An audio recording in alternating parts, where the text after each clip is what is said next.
this video, I'm gonna teach you how to play House Flipper 2 co-op. It's a very easy process, so make sure to follow along. In the latest version of House Flipper 2, you are able to do co-op or multiplayer lobbies. So in here, each of you will be able to do a specific task and help each other.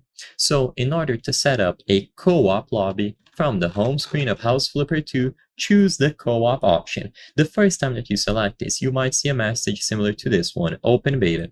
Thank you for being with us as we open a new chapter in House Flipper history. Keep in mind that co-op is still in the beta version, so while playing you might encounter bugs or stability issues. Some features may not work as expected. So basically, they are still testing the co-op functionalities, but you can still play.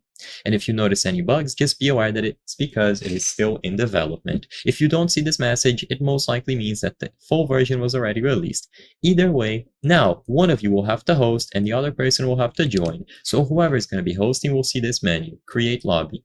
Choose between an online or LAN connection. LAN is preferred if all of you are on the same network. Alternatively, select online and you will be able to invite your friends. Choose between cross-platforms, so PC and consoles, and then select the region closest to you all so you can get the best ping possible. And then create.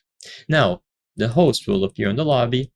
And all that you have to do now is choose the option to invite your friends. There will also be a lobby code displayed here at the top, so if needed, share this lobby code, and whoever chooses the option to join will be able to input the lobby code that they copied.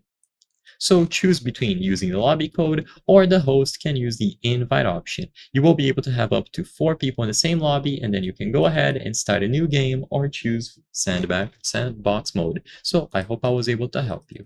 If this video helped you, please consider subscribing. As you can see, 83% of the people watching our videos are not subscribed. By subscribing, you can help us make higher quality videos. Thank you for watching, and I'll see you on the next one.